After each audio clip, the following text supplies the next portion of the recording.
সব বন্ধ করে দিল এই বৃষ্টি, কতক্ষণে থামবে আল্লাহই জানে। আজকে না থামলে তার যাওয়াও হবে না। রাগও উঠছে আবার ভালোও লাগছে, বৃষ্টি হয়ে ওয়েদারটা একদম আরামদায়ক হয়ে গেল। প্রচণ্ড গরম হচ্ছিল কয়েকদিন ধরে, তো একটু বৃষ্টিটাও দেখাই।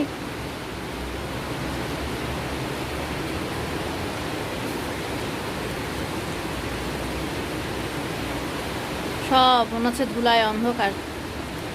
দেখা যাক কতক্ষণে থামে, ওয়েট করি।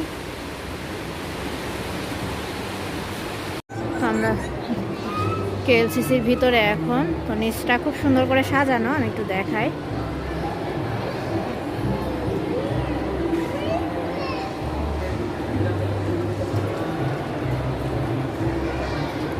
পুরোটাই খুব সুন্দর করে সাজিয়েছে।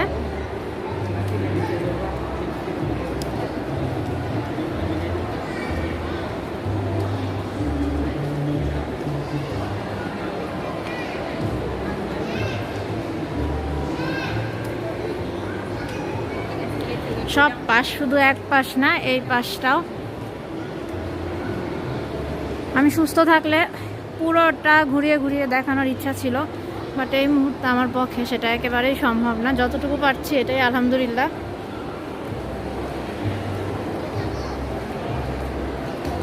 ভালো লাগে এরকম করে যখন সাজানো থাকে কোনো মলগুলো। এখানে যে কোনো অকেশনেই দেখা যায় খুব সুন্দর করে ডেকোরেশন করা হয়, তো খুবই ভালো লাগে দেখতে। কিন্তু একদম উপর থেকে নিচ পর্যন্ত সাজিয়েছে। ফায়দা তার ইচ্ছা মতো এনজয় করছে, ওর এনজয়ের জন্যই ওকে নিয়ে আসা।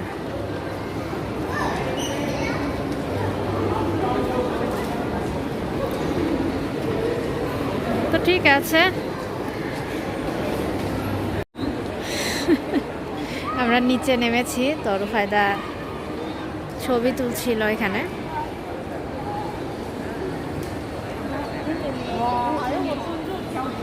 সবাই এখানে আসলে ফটো সেশনই করছে।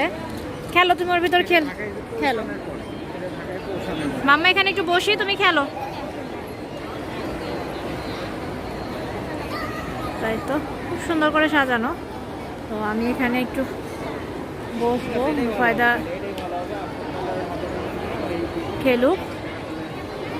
ও আজকে কোনো মতেই তাড়াতাড়ি বাসায় যেতে চাচ্ছে না, ও খুব এনজয় করছে।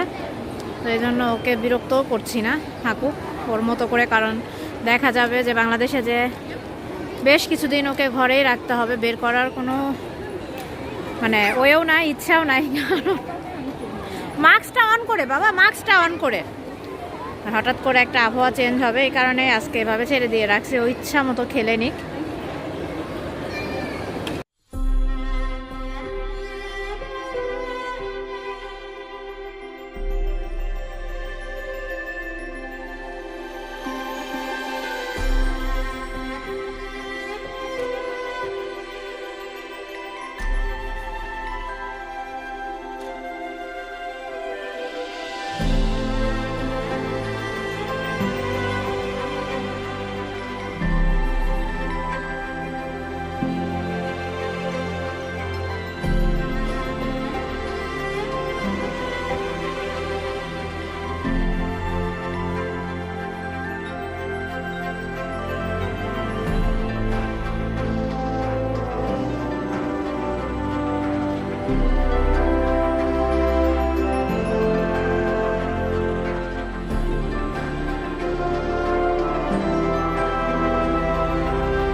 আমরা এখন চলে যাব।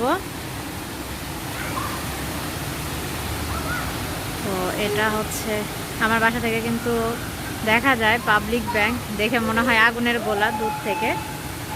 এই পাশটাতেও রাতের বেলা লাইটিং হয়, খুবই সুন্দর লাগে দেখতে কিন্তু। তো বের হব, তো ভাবলাম এই দৃশ্যটাও একটু শেয়ার করি সবার সাথে। আমাদের খাওয়া দাওয়াও কমপ্লিট, রাতও হয়ে গিয়েছে, অলমোস্ট 9:30টার মতো বাজে। এখন জাস্ট সামনে যে আর হয়তো বা 2-1টা ছবি উঠিয়ে জাস্ট গ্র্যাব ডাকবো, চলে যাব। এই তো শেষবারের মতো সবার সাথে টুইন টাওয়ার শেয়ার করলাম। আল্লাহ হায়াতে বাঁচায় রাখলে আবার কখনো রিজেক্ট থাকলে আবারও ব্যাক করা হবে, দেখা হবে। আলহামদুলিল্লাহ 3টা বছর এখানে কিভাবে পার হয়ে গেল জানি না, স্বপ্নের মতো। সবচেয়ে ভালো লাগার বিষয় হচ্ছে থেকেছি খুব অল্প সময়, তবে আলহামদুলিল্লাহ মালয়েশিয়ার কোনো কিছু দেখা বাদ নাই, সব জায়গায় গিয়েছি, এনজয় করেছি। সবচেয়ে সুন্দর কোথায় লেগেছে এটা অনেকেই আস্ক করেছেন, আপু মালয়েশিয়ার সবচেয়ে ভালো লাগার বিষয়টা কি ছিল? আমার কাছে আমার শ্রেষ্ঠ ট্যুর ছিল লংকাউইটা সবচেয়ে বেশি এনজয় করেছি। তেলেঙ্গানাটাও অনেক বেশি এনজয় করেছি, কুয়ান্তানটাও, সব জায়গাতেই আসলে এভাবে বলা যাবে না কোনটা বেশি এনজয় করেছি। সব কিছু মিলিয়ে আলহামদুলিল্লাহ। তো এই ছিল মালয়েশিয়া, আমাদের এইটুকু সময় রিজেক্ট ছিল, এটুকু সময় এখানে থাকা। তো ঠিক আছে, তাহলে এই ভিডিওটা এখানেই শেষ করি। আমরা আরও কিছুটা সময় সামনের দিকে যেয়ে হয়তো বা থাকবো, তারপরে চলে যাব। সবাই ভালো থাকবেন, সুস্থ থাকবেন। আজকের মতো এখানেই বিদায়, আল্লাহ হাফেজ।